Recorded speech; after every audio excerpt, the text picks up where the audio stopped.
Aujourd'hui, je vous propose d'essayer avec moi cette Jaguar E-Pace, le porte-drapeau électrique du groupe Jaguar Land Rover. Que vaut-il? Quelle est son autonomie réelle? Comment se comportent ces 400 chevaux sur des routes non asphaltées? Je vous dis tout dans cette vidéo.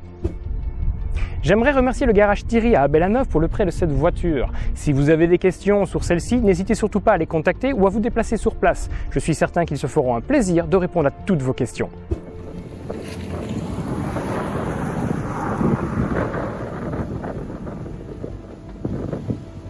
J'en profite également pour vous rappeler de vous abonner à la chaîne, c'est très important pour moi et ça permet surtout à celle-ci de se développer. Je vous remercie pour tout, merci, merci, merci. Revenons à la voiture. Lorsqu'il s'agit de remettre à plat 100 ans d'histoire de la marque, Jaguar n'y va pas par 4 chemins.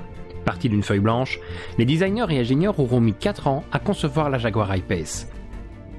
Extérieurement, c'est une vraie réussite. Personnellement, j'adore cette voiture. Et ce qui me plaît encore plus, c'est qu'aucun détail n'a été laissé au hasard.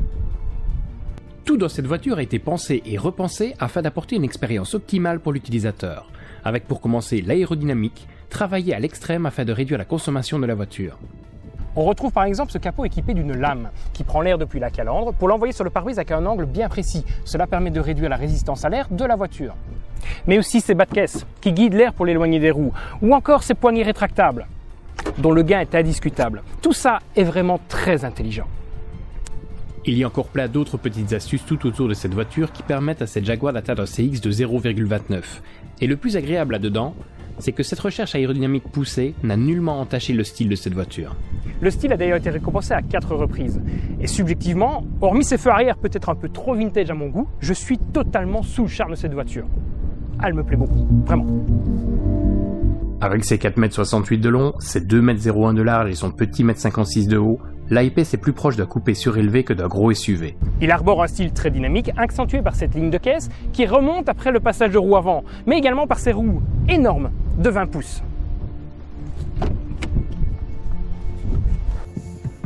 Une fois à bord, la Jaguar distille une élégance anglaise incontestablement influencée par la rigueur allemande. Celui-ci est sobre, mais loin d'être austère. Il offre un intérieur bien équilibré, d'une qualité digne des plus grandes. On regrettera peut-être l'utilisation de plastique dur pour tout ce qui se trouve sous le niveau de vos coudes, au niveau de la console centrale et du tableau de bord. Ceux-ci sont cependant bien fixés et ne devraient pas trop mal vieillir.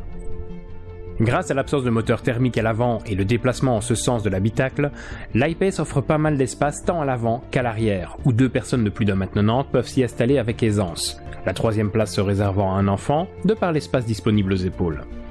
Les sièges, eux, sont très confortables et permettent d'envisager de longs trajets sans aucune inquiétude. Pour ce qui est du coffre, celui-ci est très correct avec ses 656 litres en configuration 5 places et ses 1453 litres en strict 2 places. Cela permet d'embarquer énormément de choses. Attention cependant, avec un plancher de coffre assez haut et un haillon plongeant comme sur un coupé, le coffre perd en praticité. De plus, avec la hauteur du seuil de coffre, nous aurions pu espérer une grande zone de rangement sous le plancher, mais il n'en est rien. À peine de quoi caser l'extincteur et le câble de recharge. Jaguar se rattrape en proposant un petit frunk bien pratique et devenu assez commun sur les voitures électriques. Mais revenons un instant à ce tableau de bord. Il est composé de 3 écrans dont 2 sont tactiles, ce qui apporte la petite touche technologique qu'on attend pour ce type de voiture. Tout tombe sous la main et c'est très agréable. L'interface est simple et relativement fluide. L'habitacle offre plusieurs espaces de rangement, comme sous la coudoir centrale, avec cet énorme espace, ou encore en dessous de l'écran de la climatisation. On retrouve d'ailleurs 2 petits ports USB très pratiques. À propos de la climatisation, sachez que celle-ci utilise une pompe à chaleur en lieu et place d'un chauffage traditionnel, ce qui permet de préserver l'autonomie. Bon, arrêtons de parler, il est maintenant temps de prendre le volant et de voir ce que cette voiture a vraiment à offrir.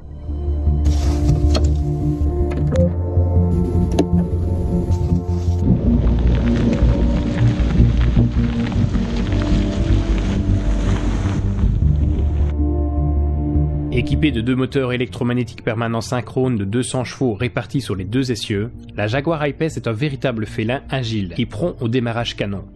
Fort de son expérience en Formule E, l'I-Pace utilise ses 400 chevaux et ses 696 Nm de couple disponibles dès le démarrage pour se catapulter de 0 à 100 km/h en seulement 4,8 secondes.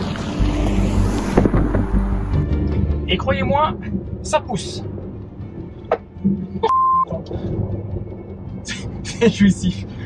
Franchement, J'ai conduit beaucoup d'électriques, mais je pense que c'est la plus puissante que j'ai jamais conduite. Elle ne fait que 400 chevaux, mais c'est instantané, c'est incroyable.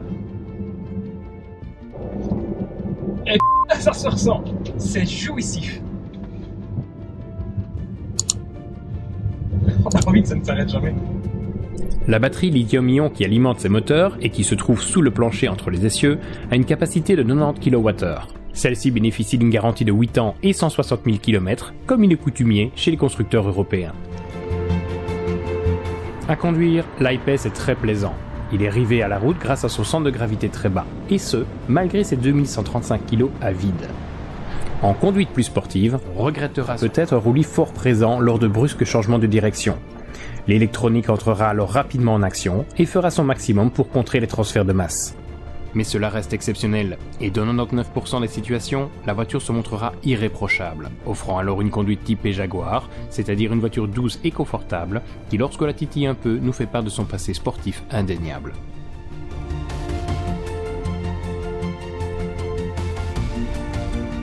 Le confort de conduite est royal et la suspension pilotée fait vraiment des miracles sur les routes belges, ce qui combiné à une insonorisation haut de gamme rend les trajets très relaxants. Cela se ressent encore plus lors de sorties sur des chemins non asphaltés, une activité qui n'effraie pas l'I-Pace et ses 4 roues motrices. Il propose d'ailleurs un adaptive surface response qui analyse le sol en permanence pour offrir toujours la meilleure adhérence. Et ceci n'est qu'une infime partie de tout ce que propose Jaguar dans le domaine, car fort de l'expérience emmagasinée par Jaguar Land Rover, l'I-Pace est un vrai tout-chemin que rien n'arrête. Il est même possible de relever la suspension jusqu'à 23 cm, permettant ainsi à l'I-Pace de franchir des obstacles plus imposants. Le freinage quant à lui est puissant. Aidé de 4 grands disques, l'I-Pace freine fort et s'arrête sur des distances très courtes. Pour un véhicule de cette masse, c'est plutôt impressionnant. Vous pouvez également profiter du freinage régénérateur afin d'augmenter encore votre autonomie. Celui-ci est pratique et vous permettra de vous passer de la pédale de frein si vous faites preuve d'un brin d'anticipation.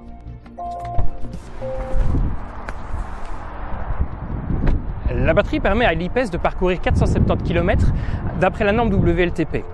Au cours de cet essai, dans des conditions automnales comme aujourd'hui, nous avons atteint une autonomie maximale de 350 km, ce qui est dans la moyenne de ce qui se fait dans le secteur. Pour la recharger, Jaguar propose 2 chargeurs embarqués, un en courant alternatif de 7 kW permettant de charger la voiture de 0 à 100% en un peu moins de 13 heures, et un deuxième en courant continu de 100 kW qui recharge la batterie à 80% en 45 minutes, soit 100 km d'autonomie récupérée en seulement 15 minutes de charge. Petit bémol ici avec la position de la trappe à recharge. Elle peut paraître idéale en Angleterre, malheureusement, elle est embêtante presque partout ailleurs. Je ne vais pas vous le cacher, cette voiture est une vraie réussite. Elle a cependant un gros défaut, son prix. Avec un tarif débutant à 78 380 €, elle n'est pas accessible à toutes les bourses.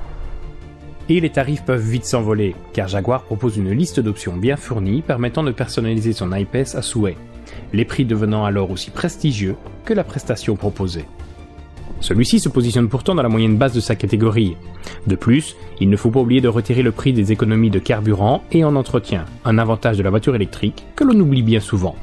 Chez Jaguar, les entretiens sont compris dans le prix d'achat du véhicule pour les 3 premières années. Pour conclure, je dois bien avouer que cette voiture me fait vraiment envie et qu'elle présage beaucoup de bonnes choses pour l'avenir de la marque. Son style me séduit et combiné à une voiture cohérente, sportive et luxueuse, on peut dire qu'elle a vraiment tout pour elle.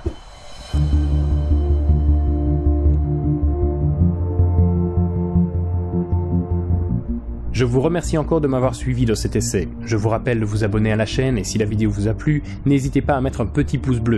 Je remercie encore le garage Thierry à Abel-la-Neuve pour le prêt de cette voiture et je vous dis à très bientôt pour un prochain essai.